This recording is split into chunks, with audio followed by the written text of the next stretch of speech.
Bismillahirrahmanirrahim. Assalamualaikum warahmatullahi wabarakatuh. Pada materi kali ini kita akan membahas tentang reaksi kimia dan stoikiometri. Sebelum dimulai, ada baiknya kita membaca doa terlebih dahulu agar ilmu yang kita dapatkan barokah dan manfaat. Baik, kita langsung saja. Reaksi kimia berperan penting dalam kehidupan kita. Sebagai contoh, Makanan yang kita konsumsi di dalam tubuh kita dirubah menjadi molekul-molekul kecil yang kemudian diabsorpsi, kemudian glukosa di dalam darah kita ini melalui mekanisme reaksi kimia akan dirubah menjadi energi yang kita gunakan untuk aktivitas kita. Udara yang kita hirup, oksigen, merupakan hasil mekanisme reaksi air dengan karbon dioksida di udara yang kita sebut juga dengan mekanisme reaksi fotosintesis. Di dalam tanaman juga terjadi hal seperti itu. Amonium sebagai salah satu zat gizi bagi tanaman merupakan hasil reaksi kimia antara nitrogen dengan hidrogen. Begitulah peran reaksi kimia dalam kehidupan kita.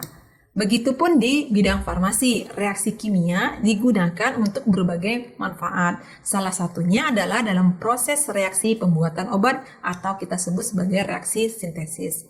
Sebagai contoh yang terlihat di slide, ini adalah aspirin atau asidum asetil salisikum atau kita kenal juga dengan asetosal, merupakan salah satu obat yang berkhasiat sebagai analgetik, antipiretik. Dia juga dikembangkan sebagai antiplatelet yang merupakan hasil sintesis atau hasil reaksi kimia antara asam salisilat dan asam asetat anhidrida. Selain untuk sintesis, reaksi kimia juga digunakan di bidang farmasi untuk analisis kualitatif dalam proses identifikasi senyawa obat ataupun analisis kuantitatif dalam proses penetapan kadar senyawa obat. Sekarang kita coba lihat apa itu reaksi kimia. Reaksi kimia adalah peristiwa perubahan kimia di mana zat-zat yang bereaksi atau biasa kita sebut sebagai reaktan berubah menjadi zat-zat hasil reaksi yang kita sebut sebagai produk. Dalam istilah reaksi kimia, kita juga mengenal istilah stoikiometri, yaitu ilmu yang mempelajari dan menghitung hubungan kuantitatif antara reaktan tadi atau zat yang bereaksi dengan produk zat-zat hasil reaksi dalam suatu proses reaksi kimia. Pada reaksi kimia, selalu dihasilkan zat-zat baru dengan komposisi dan sifat-sifat yang baru, sehingga sifat yang dimiliki reaktan berbeda dengan sifat yang dimiliki produk. Reaksi kimia dituliskan dengan persamaan reaksi kimia atau kita sebut juga sebagai persamaan kimia. Sebelum masuk ke persamaan kimia, kita lihat dulu klasifikasi reaksi kimia. Berdasarkan terjadi atau tidak terjadinya perpindahan elektron, reaksi kimia dibagi menjadi dua, yaitu reaksi kimia yang berlangsung tanpa perpindahan elektron. Contohnya adalah reaksi Ag nitrat dengan NaCl membentuk AgCl dan Na nitrat dan natrium nitrat. Yang kedua adalah reaksi kimia yang berlangsung dengan perpindahan elektron. Contohnya adalah reaksi reduksi oksidasi seperti pada reaksi Ferro OH 2 kali yang teroksidasi dengan oksigen membentuk Fe+3 ya atau ferrioksida.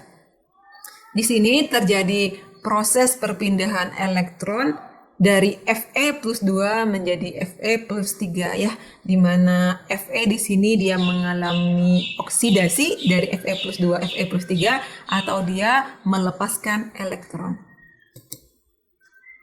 Termasuk juga reaksi ion Na+ dan Cl- membentuk senyawa NaCl. Dari tadinya mereka bermuatan menjadi tidak bermuatan, di mana di sini natrium melepaskan elektron dan Cl menangkap elektron. Kemudian ada klasifikasi reaksi kimia berdasarkan jenisnya. Ada 7, yaitu reaksi penggabungan, reaksi penguraian, reaksi perpindahan tunggal, reaksi perpindahan ganda, ada reaksi korosi atau disebut juga sebagai reaksi reduksi dan oksidasi. Yang keenam ada reaksi pembakaran, yang ketujuh ada reaksi asam basa. Kita coba lihat satu persatu. Yang pertama, reaksi penggabungan.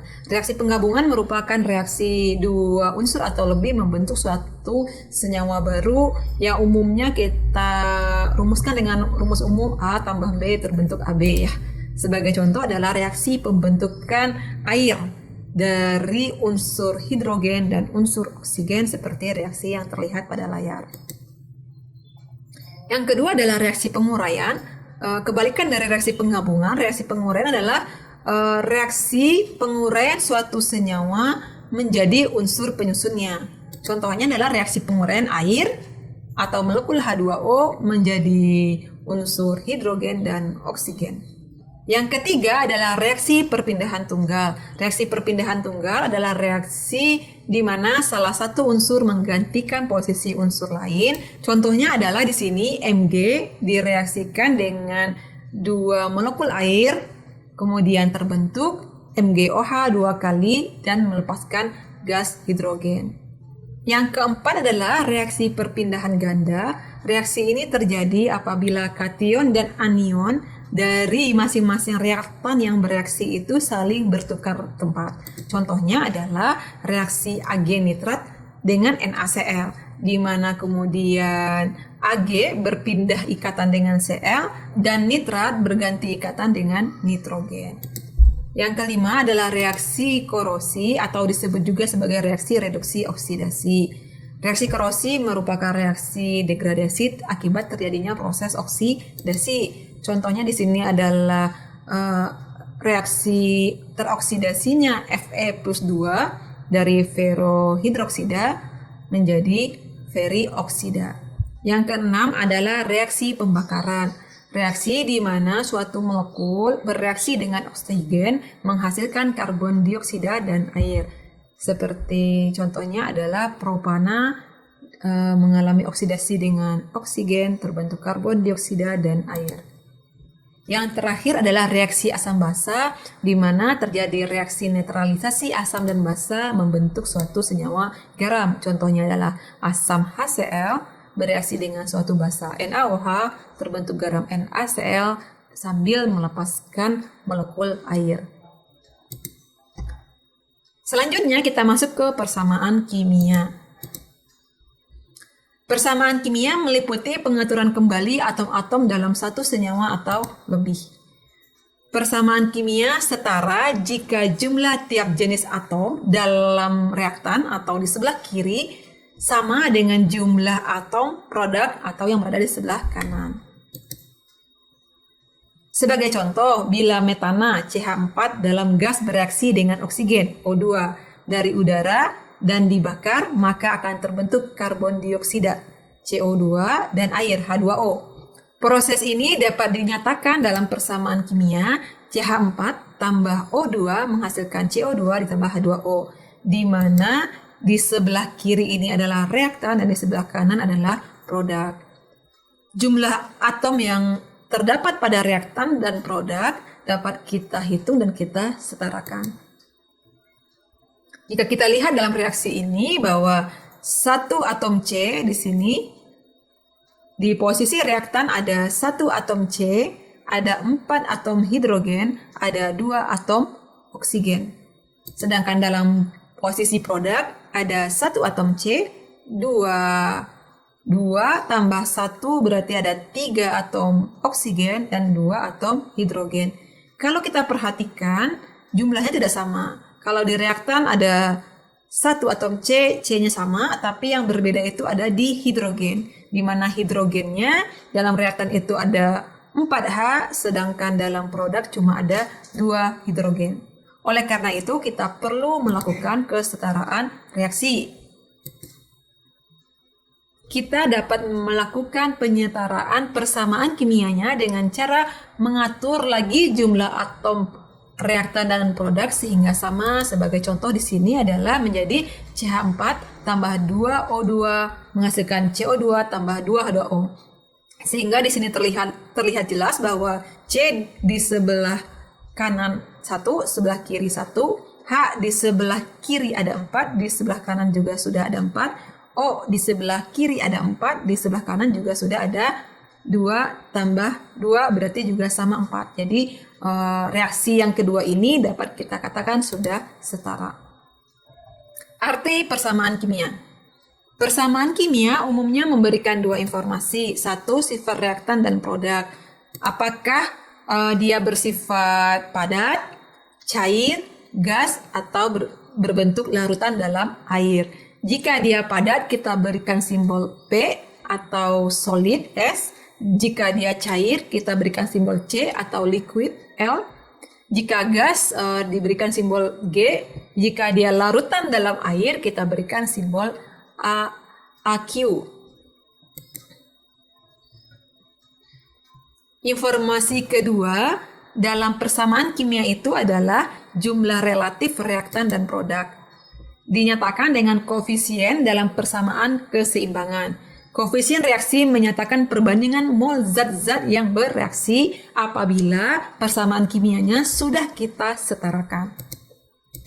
Sebagai contoh, pada proses reaksi kimia HCl direaksikan dengan NaHCO3 terbentuk CO2 dan H2O dan NaCl. Dari persamaan kimia ini kita mendapatkan dua informasi bahwa HCl itu berbentuk larutan dalam air, NaHCO3 berbentuk padat, CO2 berbentuk gas, H2O berbentuk cair, dan NaCl berbentuk larutan dalam air. Informasi yang kedua yang kita dapatkan adalah bahwa 1 mol HCl bereaksi dengan 1 mol NaHCO3 menghasilkan 1 mol CO2 dan 1 mol H2O dan 1 mol NaCl. Selanjutnya adalah keseimbangan persamaan kimia. Kebanyakan persamaan kimia dapat diselesaikan dengan melihat dan mencoba-coba menyetarakan jumlah atom reaktan dan produknya.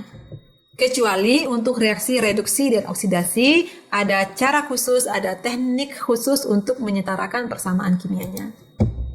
Sebagai contoh, perhatikan persamaan kimia berikut apakah sudah setara atau belum jumlah atom dalam reaktannya dan jumlah atom dalam produknya. Jika belum, lakukan penyetaraan. Kita perhatikan reaksinya adalah Ag nitrat bereaksi dengan NaCl membentuk AgCl dan natrium nitrat. Kita dapat mengurai jumlah atomnya seperti ini bahwa ada atom Ag pada reaktan jumlahnya 1, pada produk jumlahnya juga 1. Ada nitrogen pada reaktan jumlahnya 1, pada produk jumlahnya juga 1. Ada oksigen pada reaktan jumlahnya 3, pada produk jumlahnya 3.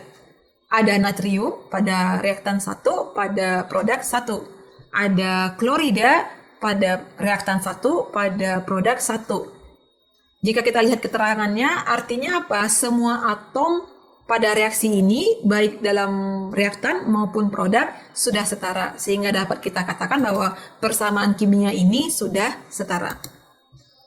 Contoh lain, perhatikan persamaan kimia berikut. Kalsium karbonat direaksikan dengan HCl terbentuk kalsium klorida, karbodioksida, dan H2O. Kita coba hitung jumlah atom pada reaktan dan pada produknya. Kalsium ada 1 pada reaktan, ada 1 pada produk, setara. Karbon ada 1 pada reaktan, ada 1 juga pada produk, berarti juga setara. Oksigen ada 3 pada reaktan, ada 2 tambah 1 berarti juga 3 pada produk, setara. Hidrogen ada 1 pada reaktan, namun ada 2 pada produk, artinya tidak setara. Cl ada 1 pada reaktan dan ada 2 pada produk, artinya juga tidak setara. Persamaan kimia ini berarti tidak setara, sehingga sebelum kita mendapatkan informasi yang baik dari persamaan ini, kita harus melakukan kesetaraan. Kesetaraannya dapat dilakukan dengan menambahkan angka 2 pada HCl-nya sehingga terbentuklah persamaan seperti berikut. Lalu bagaimana cara sederhana melakukan penyetaraan kimia? Pada prinsipnya, dia adalah cara kita menyederhanakan, mencoba menyetarakan atom-atomnya. Dengan cara ya dicoba-coba, kemudian diseimbangkan. Namun cara yang paling sering dilakukan adalah cara seperti berikut. Contohnya adalah reaksi barium hidroksida dengan asam nitrat terbentuk barium nitrat dan air ya. Kita dapat melakukan persamaan reaksi atau menyetarakan persamaan reaksi dengan cara coba dilihat dulu barium pada produknya ada 1, kita bandingkan dengan pada reaktannya 1, berarti setara. Kemudian kita perhatikan nitratnya, pada reaktan itu ada 2, mohon maaf pada produk ada 2, pada reaktan cuma ada 1. Sehingga kita perlu menambahkan angka 2 di sini. Kita lanjutkan dengan menyetarakan hidrogennya. Pada produk ada 2. Kalau kita tambahkan yang di reaktan, di sini ada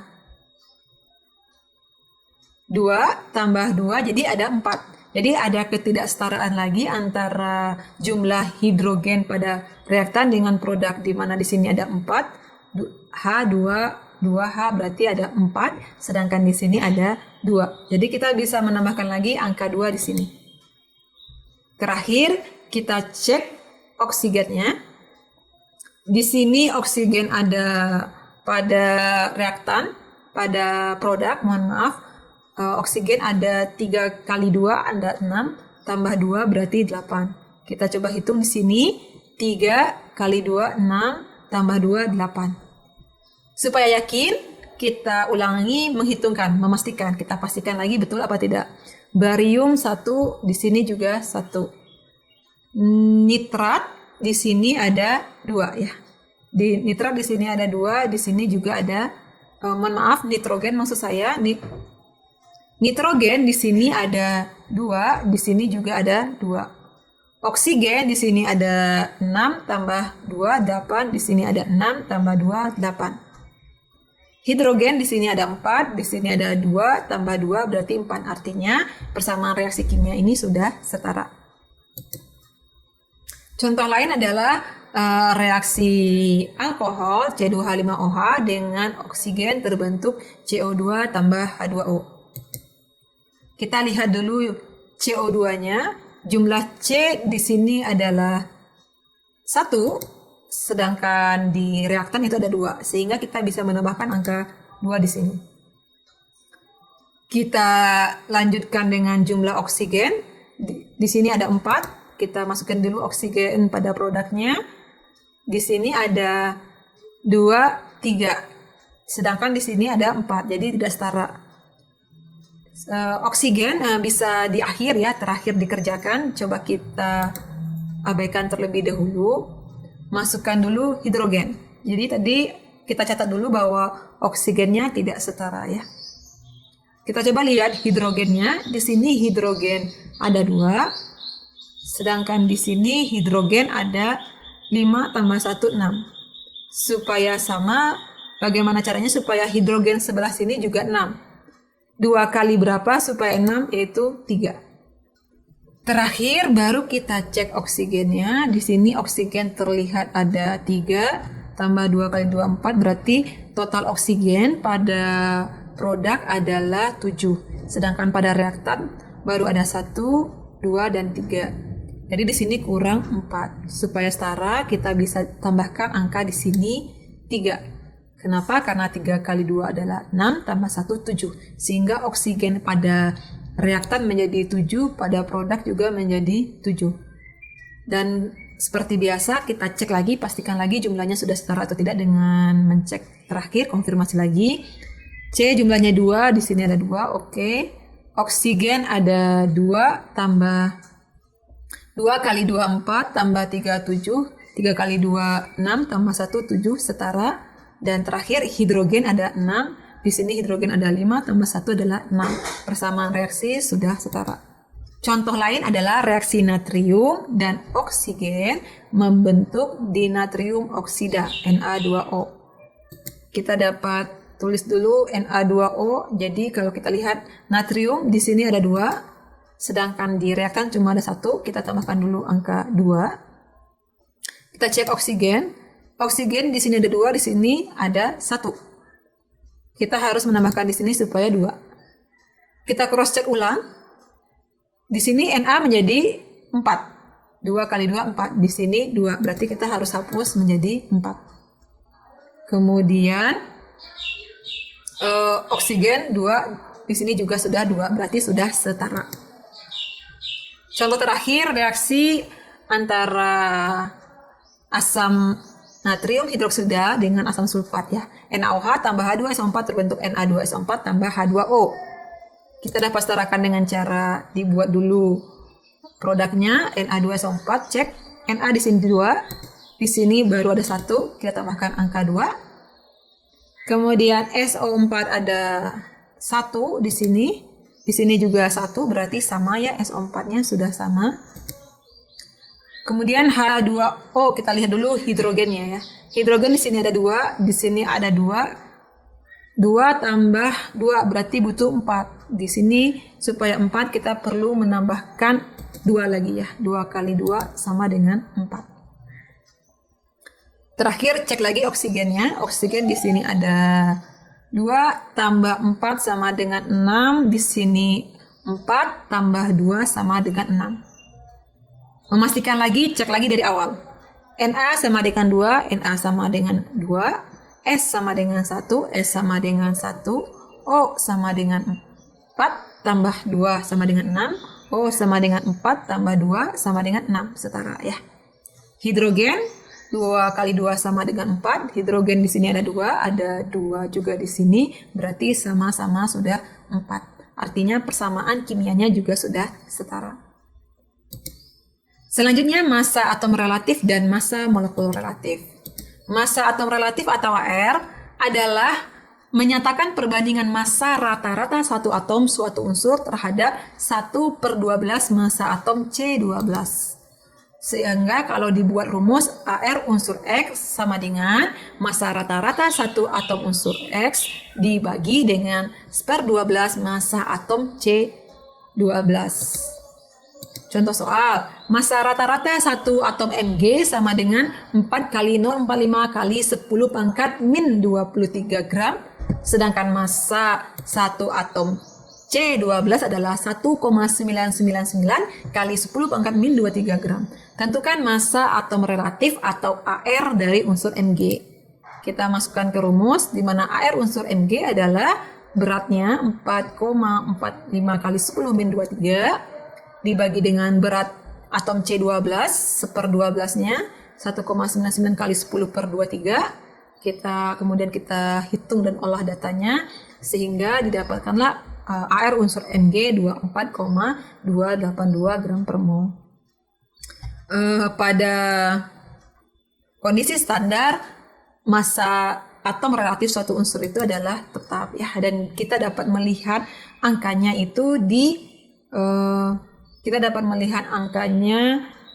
di sistem periodik, angka yang di sebelah sini. Jadi untuk Mg ini adalah AR-nya atau massa atom relatif AR.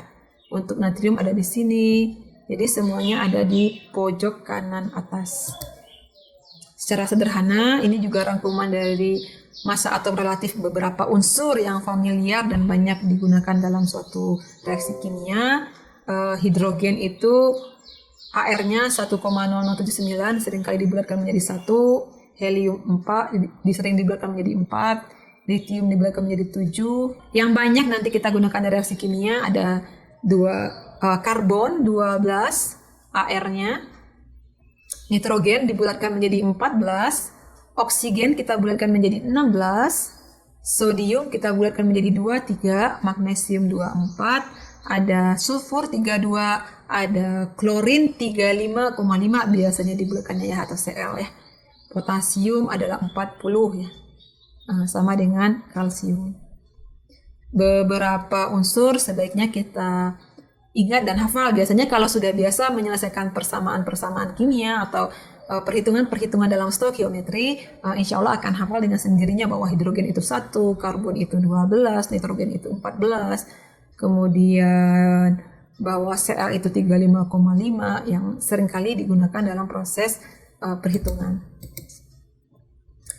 Yang kedua ada massa molekuler relatif atau MR. Massa molekuler relatif atau MR adalah bilangan yang menyatakan harga perbandingan massa satu molekul suatu senyawa dengan 1/12 massa satu atom C12-nya, atau rumusnya menjadi MR senyawa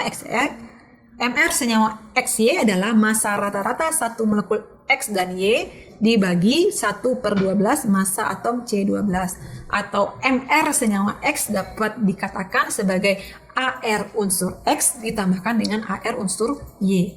Kalau dia adalah senyawa XYZ berarti AR unsur X ditambahkan AR unsur Y ditambahkan AR unsur Z. Sebagai contoh, berapakah massa molekul relatif glukosa C6H12O6 jika diketahui ARC sama dengan 12, ARH sama dengan 1, dan ARO sama dengan 16. Kita tinggal menggunakan rumus yang ini bahwa MR senyawa C6H12O6 adalah 6 kali, harus dimasukkan ya bahwa jumlah atom C di sini 6 kali AR atom C ditambah, rumusnya di sini kan sesuai dengan rumus ini, ditambah dengan 12 kali AR atom hidrogen ditambah 6 kali AR atom O. Sehingga jumlahnya adalah 180 gram per mol. 180 gram per mol merupakan MR dari C6H12 dan O6. Berikutnya adalah tentang konsep mol. 1 mol adalah jumlah materi yang mengandung objek, bisa atom, bisa molekul, sebanyak jumlah atom dalam 12 gram atom karbon. Jumlah atom dalam 12 gram atom karbon itu adalah sekitar 6,02214199 kali 10 pangkat 23, atau kita sebut juga sebagai bilangan Avogadro. Ini sebagai suatu ketetapan ya. Mol ini akan berhubungan dengan jumlah partikel, dia akan berhubungan dengan massa, dia akan berhubungan juga dengan volume. Kita lihat dulu yang pertama, hubungan mol dengan partikel. Jumlah partikel sama dengan mol dikali N, di mana N adalah jumlah dari atom karbon ya. 6 kali 0,221419 kali 10 pangkat 23. Contoh soal, berapakah jumlah partikel dalam 2 mol gas CO2? Jawabnya, kita diketahui bahwa jumlah molnya adalah jumlah mol 2 dan N-nya adalah 6,02 kali 10 pangkat 23. Jadi biasanya bilangan Avogadro disederhanakan menjadi 6,02 kali 10 pangkat 23. Sehingga jumlah partikel molekul CO2 sama dengan mol, sesuai dengan rumus di awal, mol kali N. 2 kali 6,02 kali 10 pangkat 23 sama dengan 1,204 kali 10 pangkat 24. Contoh lain, berapakah jumlah partikel atom H dalam 5 mol gas H2O? Jawabannya, kita ketahui di sini molnya adalah 5, N-nya adalah konstanta 6,02 kali 10 pangkat 23, sehingga jumlah partikel atom H adalah mol kali N. Tinggal kita masukkan ya. Cuma yang kita masukkan di sini adalah jumlah partikel. Yang ditanya adalah jumlah partikel atom H dalam 5 mol gas H2O. Di sini jumlah atom H-nya adalah 2 dan molnya adalah 5 ya, dan jumlah molnya ada 5. Makanya ini 2 kali 5 kali 10, 2 kali 5 kali 6,02 kali 10 pangkat 23, sehingga didapatkan hasil 6,02 kali 10 pangkat 24. Hubungan mol dengan massa ini yang seringkali digunakan di bidang farmasi dan selayaknya sudah seharusnya dihafal ya. Dihafal rumus ini karena ini sampai semester akhir, sampai tingkat akhir, sampai kalaupun nanti kita di dunia pekerjaan juga seringkali diaplikasikan menggunakan rumus ini. Hubungan mol dengan massa. Massa dalam satuan gram sama dengan mol kali AR untuk unsur. Untuk senyawa, massa dalam satuan gram sama dengan mol kali MR. Sehingga mol adalah massa dalam satuan gram per AR. Mol adalah untuk senyawa massa per gram dibagi mR. Nah, ini rumus yang umum kita hafal ya, bahwa mol adalah gram per mR. Contoh soal, berapa mol zat yang terdapat dalam 2,4 gram unsur Mg jika AR-nya sama dengan 24? Mol sama dengan massa 2,4 gram dibagi AR sama dengan 0,1 mol. Contoh soal yang lain, berapa mol zat yang terdapat dalam 0,5 kg gas amonia jika ARN adalah 14 dan ARH adalah 1? Kalau soal jenis ini ada dua hal yang harus kita perhatikan, bahwa satuan di sini adalah kilogram, harus kita rubah dulu menjadi gram. Kemudian dia tidak menyatakan mR sehingga kita perlu menghitung mR amonianya, di mana mR amonia adalah ARN ditambah 3 kali ARH, berarti 14 tambah 3 kali 1 sama dengan 17. Sehingga mol adalah beratnya dalam satuan gram 0,5 kg, kita konversi menjadi gram sama dengan 500 gram dibagi mR yang sudah didapatkan tadi yaitu 17. Hasilnya berarti mol zat adalah 29,41 mol. Mol itu berbanding lurus dengan tekanan dan volume gas, di mana rumusnya adalah P kali V sama dengan N kali R kali T. Dalam keadaan standar, P sama dengan 1 atm, suhu sama dengan 0 derajat Celcius, dan R adalah tetapan gas, yaitu 0,082 LATM per mol K. Sehingga dalam keadaan standar dapat kita katakan bahwa 1 mol gas mengandung volume sebanyak, kita coba masukin angkanya, bahwa tekanan sama dengan 1 atm, jumlah molnya sama dengan 1, R-nya adalah tetapan, T-nya Kelvin 273, volumenya berarti dalam 1 mol gas jumlah volumenya adalah 22,4 liter. Sehingga secara sederhana rumusnya menjadi volume sama dengan mol kali 22,4 liter, dengan catatan pada tekanan 1 atm, suhu 0 derajat Celcius. Contoh soalnya adalah, berapakah mol zat yang terdapat dalam 2,4 liter gas metana CH4? Volume mol kali 22,4, berarti mol sama dengan volume, di sini diketahui 2,4 dibagi 22,4 sama dengan 0,107 mol. Contoh soal yang lain, berapakah berat gas CO2 jika volume sama dengan 8,2 liter pada suhu 27 derajat Celcius dan tekanan 2 atm, diketahui ARC 12 dan ARO 16. Soal seperti ini berarti harus diselesaikan dulu dengan membuat diketahuinya volume 8,2 liter, suhunya 27 derajat Celcius, dalam satuan Kelvin berarti ditambahkan 273 sama dengan 300 derajat Kelvin, R-nya tetapan 0,082. Ditanyanya adalah berat CO2. Ya, berat gas CO2 jika volume sama 8,2.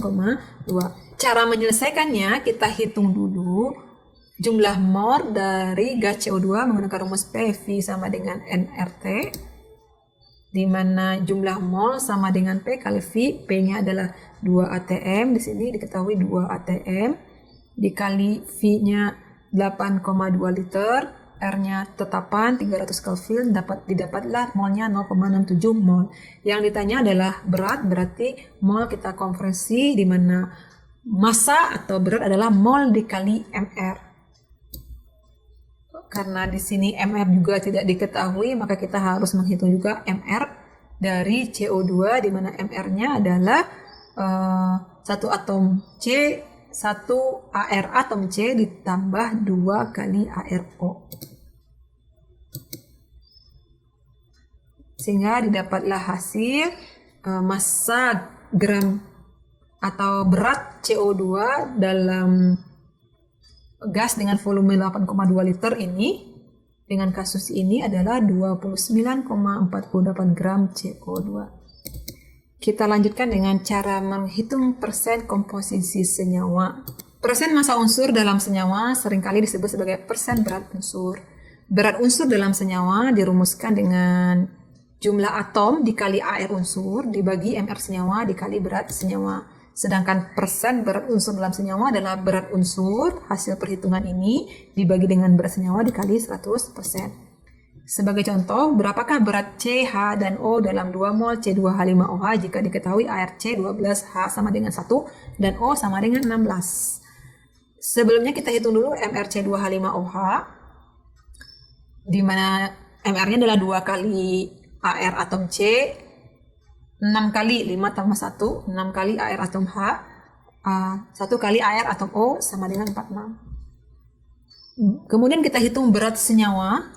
Berat senyawa itu berapa? Berat senyawa kita gunakan rumus mol, hubungan mol dengan massa, di mana berat senyawa sama dengan mol dikali MR-nya, berarti 2 dikali 46,069 sama dengan 92,138 gram. Yang ditanya sekarang berapa berat C, H, dan O dalam sampel tersebut ya. Tinggal kita hitung berat unsur C dalam 2 mol C2H5OH adalah 2 kali 12, 2 ini dari jumlah, kalau dari rumus ini kan, jumlah atom C 2 kali AR-nya 12 dibagi dengan MR-nya, MR senyawa 46 dikali dengan berat senyawa. Berat senyawa sama dengan 92,138. Kita dapatkan hasil seperti tertera di layar. Kita juga dapat menghitung persen dari kasus ini ya, persen unsur C di mana berat yang diperoleh dibagi dengan berat senyawa. Jadi berat unsur yang kita peroleh dengan berat senyawa dikali 100%. Untuk unsur H, beratnya adalah H di sini ada 6, 5 tambah 1, 5 tambah 1 jadi 6. 6 kali AR-nya, ARH adalah 1 dibagi MR senyawa 46 dikali berat senyawa 92,138 didapatkanlah berat senyawa. Berat unsur H sekian sebesar 12,018. Kita juga dapat menghitung persen berat unsur H dalam C2H5OH di sini 12,018 atau berat unsur H dibagi dengan berat senyawa dikali 100%. Selanjutnya kita hitung berat unsur O dalam 2 mol C2H5OH di mana jumlah O di sini jumlah atomnya ada 1 dikali AR-nya dibagi MR senyawa dikali berat senyawa sama dengan 32, sekian. Dan persen berat unsur O adalah berat unsur O hasil perhitungan dibagi dengan berat senyawa dikali 100% sebesar 34,78%. Nanti idealnya persen berat unsur O ini jika ditambahkan dengan persen berat unsur H ditambahkan dengan persen berat unsur C yang sebelumnya kita hitung, ini jumlahnya tetap menjadi 100%. Konsep mol juga dapat kita gunakan untuk menentukan rumus senyawa ya. Menurut Avogadro, gas-gas yang volumenya sama jika diukur pada suhu dan tekanan yang sama mengandung jumlah molekul yang sama. Untuk volume yang berbeda, maka didapatkanlah rumus mol gas 1 dibagi volume gas 1 sama dengan mol gas 2 dibagi volume gas 2. Untuk volume yang sama dapat dihapus volumenya sehingga mol gas 1 sama dengan mol gas 2. Rumus perbandingan mol ini dijadikan dasar untuk menentukan rumus empiris dan rumus molekul suatu senyawa. Rumus empiris adalah rumus yang menyatakan perbandingan sederhana dari atom yang menyusun senyawa, contohnya NO2. Dan di materi sebelumnya kita sudah membahas bahwa rumus molekul adalah rumus yang merepresentasikan jumlah elemen-elemen penyusun suatu zat dan masanya dengan tepat, contohnya N2O4. Sehingga dapat disederhanakan rumus molekul itu adalah rumus empiris dikali N sama dengan MR. Contoh, suatu senyawa kimia terbentuk dari unsur C, H, dan O dengan perbandingan persen massa 40 banding 6,6 banding 53,3. Diketahui berat senyawa sama dengan 100 gram, ARC12, ARH1, ARO12, dan MR senyawa adalah 180. Tentukan rumus empiris dan rumus molekul senyawa tersebut. Cara menjawabnya, kita bikin perbandingan bahwa mol C sebanding dengan mol H sebanding dengan mol H. Di mana mol C adalah massa C per AR dan mol H adalah massa A per ARH, mol O adalah massa O per ARO. Kita masukkan. Massa adalah berat, di sini perbandingan persentasenya adalah per 40%, berarti berat atom C adalah 40% dikali berat senyawa 100 gram. Sedangkan berat atom H adalah 6,6% dikali berat senyawa 100 gram, dan berat O adalah persentasenya ya, perbandingan masanya 53,3% dikali berat senyawa 100 gram. Semuanya dibagi dengan AR masing-masing. Jika kita hitung, nanti kita akan mendapatkan perbandingan 1:2:1. Berarti rumus empiris dari senyawa itu adalah C sama dengan 1, H sama dengan 2, dan O sama dengan 1. CH2O. Rumus empiris ini dapat kita gunakan untuk menghitung rumus molekul ya, di mana rumus molekul sama dengan rumus empiris dikali N sama dengan MR. Kita masukkan rumus empirisnya CH2O kali N 180, MR 180 kita dapatkan dari soal, ada 180 di sini. Kemudian AR kita uraikan lagi atom relatif dari CH2O, di mana ARC 2 kali ARH ditambah 1 ARO dikali N sama dengan 180. Kita kalikan, ARC adalah 12 kali N, 12N. ARH adalah 1, 2 kali 1, 2 kali N sama dengan 2. ARO adalah 16 kali N sama dengan 16. Sehingga 12N tambah 2N tambah 16N sama dengan 180N. Kita jumlahkan, ini sama dengan 30N sama dengan 180. N sama dengan 180 dibagi 30 sama dengan 6. Sehingga kita dapatkanlah rumus molekul CH2O, N-nya kita ganti dengan angka 6. N di sini kita ganti dengan angka 6. Dan kita kalikan ke dalam, 6 kali C, C6, 6 kali 2, H12, 6 kali O, 6. Maka soal ini sampelnya atau senyawanya memiliki rumus empiris CH2O dengan rumus molekul C6H12O6.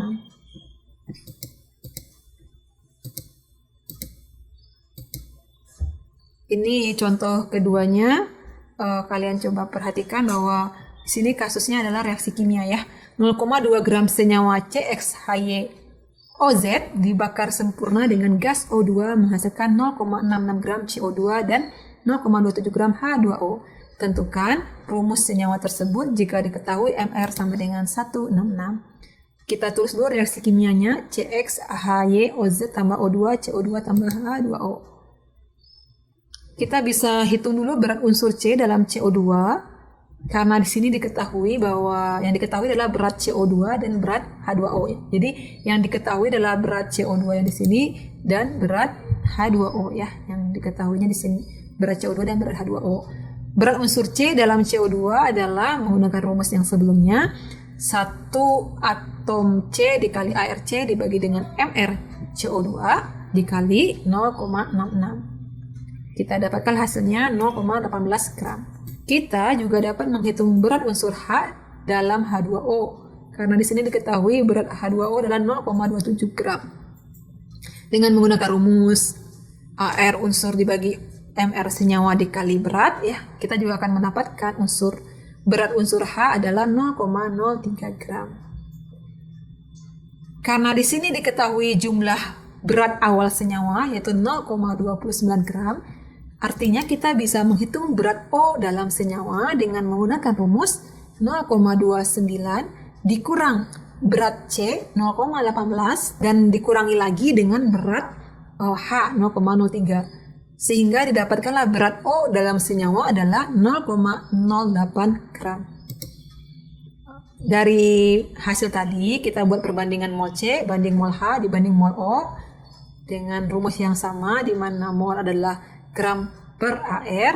Kita masukkan nilai hasil perhitungan tadi, massa C adalah 0,18, massa H adalah atau berat H adalah 0,03 dan massa O adalah 0,08. Kita hitung hasil perhitungannya ini, kita bagi dengan supaya angkanya bulat ya, kita bagi dengan 0,005, angka yang terkecil. Sehingga 0,005 dibagi 0,005 sama dengan 1, 0,03 dibagi 0,005 sama dengan 6, 0,015 dibagi 0,05 sama dengan 3, Didapatkanlah rumus empiris, C-nya 3, H-nya 6, O-nya 1, C3H6O. Dari rumus empiris ini kita bisa dapatkan juga rumus molekul dengan perhitungan yang sama tadi. Kita dapatkan nilai N-nya sama dengan 2, sehingga rumus molekulnya adalah C3H6O dikali 2. Kalau kita masukkan berarti 2 kali 3 C6H12O2. Selanjutnya adalah penentuan jumlah reaktan dan produk. Seperti yang sudah kita bahas tadi ya, bahwa koefisien dalam persamaan kimia itu menyatakan jumlah molekul atau jumlah mol dari suatu senyawa. Contoh persamaan kimia adalah C3H8 ditambah dengan 5O2 dihasilkan 3CO2 tambah 4H2O. Dengan catatan persamaan ini telah disetarakan, artinya apa? Bahwa 1 mol C3H8 akan bereaksi dengan 5 mol O2 menghasilkan 3 mol karbon dioksida dan 4 mol H2O. Perlu diperhatikan, ini berlaku jika persamaan kimia sudah kita setarakan. Jadi langkah pertamanya pastikan persamaan kimianya setara. Dari kesetaraan ini, karena kita sudah mendapatkan perbandingan mol dan mol, maka kita dapat menghitung jumlah reaktannya berapa, jumlah produknya berapa. Sebagai contoh, perhatikan persamaan berikut. C3H8 tambah 5O2 menghasilkan 3CO2 tambah 4H2O. Berapakah berat O2 yang diperlukan untuk bereaksi dengan 96,1 gram propana jika diketahui MR propana 44 dan MR-nya adalah 32? Dan berapakah berat CO2 yang dihasilkan jika MR-nya adalah 44? Jawabnya adalah karena di sini yang diketahui adalah berat propana, kita perlu menghitung dulu mol propana. Mol propana di sini, mol menggunakan rumus gram per mr, kita dapatkan angka 2,18 mol. Berdasarkan reaksi ini, kita mengetahui bahwa 1 mol propana akan bereaksi dengan 5 mol O2. Berarti kita sekarang punya 2,18 mol propana akan bereaksi dengan berapa mol O2. Tinggal kita lakukan kali silang ya, bahwa jumlah mol O2 yang dibutuhkan adalah 2,18 dikali 5 dibagi 1. Sama dengan 10,9. Berarti dapat kita simpulkan bahwa jumlah mol O2 yang diperlukan untuk bereaksi dengan propana 96,1 gram adalah 10,9 mol. Tapi yang ditanya di sini adalah berat. Berarti kita harus mengkonversi berat O2 yang diperlukan adalah menggunakan rumus perbandingan massa dan MR lagi, mol O2 dikali MR yaitu 10,9 dikali 32, 348,8. Terjawablah pertanyaan, berapakah MR O2? Berapa berat O2 ya? Berarti jumlah O2 yang dibutuhkan untuk bereaksi dengan 96,1 gram propana adalah 348,8 gram. Kemudian pertanyaan yang kedua adalah berapakah berat CO2 yang dihasilkan katanya. Jadi berapa senyawa ini yang dihasilkan? Berdasarkan reaksi, kita mendapatkan persamaan bahwa 1 mol propana menghasilkan 3 mol CO2. Tadi kita ketahui bahwa mol propananya 2,18. Kalau 1 mol menghasilkan 3 mol, kalau 2,18 mol menghasilkan berapa? Tinggal kita kali silang lagi ya, 2,18 kali 3 dibagi 1 sama dengan 6,54 mol. Kalau yang ditanya adalah berat, kita konversi lagi menjadi satuan berat, di mana berat adalah mol dikali mr. Sehingga berat CO2 yang dihasilkan dari reaksi 96,1 gram propana ini adalah sebesar 287,76 gram. Bagian terakhir yang mau kita bahas adalah tentang reaktan pembatas. Reaktan pembatas adalah reaktan yang habis bereaksi dalam suatu reaksi kimia. Reaktan pembatas menentukan jumlah produk yang dihasilkan. Sebagai contoh, gas SO2 di atmosfer yang dihasilkan dari kendaraan bermotor diubah menjadi asam sulfat dengan mekanisme reaksi sebagai berikut. 2SO2 tambah O2 tambah H2O terbentuk 2H2SO4. Berapa banyak asam sulfat yang terbentuk dari 5 mol SO2, 2 mol O2, dan air berlebih? Dari kasus tadi diketahui bahwa ada 2 jumlah reaktan yang mungkin menjadi pembatasnya. Yang satu itu jumlah mol SO2 5 mol dan jumlah mol O2 sebanyak 2 mol. Jumlah mol O2 yang dibutuhkan untuk konsumsi sempurna 5 mol S2 adalah berdasarkan reaksi 2 mol S2 akan bereaksi dengan 1 mol O2. Artinya apa? Kalau 5 mol S2 akan bereaksi dengan kita kali silangkan dengan 2,5 mol O2. O2 yang dibutuhkan untuk mereaksikan SO2 secara sempurna yaitu 5 mol adalah 2,5 mol berdasarkan hasil perhitungan. Namun yang tersedia adalah 2 mol. Artinya apa? O2 ini reaktan pembatas ya. Reaktan yang akan menentukan kapan reaksi berakhir. Reaksi akan berakhir ketika jumlah O2 sudah habis. Sehingga jumlah reaktan pembatas ini yang dijadikan sebagai dasar untuk menghitung H2SO4 yang dapat dibentuk atau yang dapat dihasilkan oleh reaksi tersebut. Di mana 1 mol O2 akan bereaksi dengan 2 mol H2SO4. Jika tersedianya 2 mol O2, maka akan bereaksi dengan berapa H2SO4? Kita kalikan silang, 2 kali 2 bagi 1 sama dengan 4 mol. Sehingga untuk menghasilkan 4 mol H2SO4, 4 mol SO2 dikonsumsi. Tadi karena SO2-nya ada 5 mol, berarti tersisalah 1 mol SO2. SO2 adalah reaktan yang berlebih. Dalam kasus ini, SO2 reaktan yang berlebih dan O2 adalah disebut sebagai reaktan pembatas atau limiting reactants. Demikianlah materi kita tentang reaksi kimia dan stoikiometri. Semoga bisa dipahami, semoga bermanfaat. Sampai di sini. Assalamualaikum warahmatullahi wabarakatuh.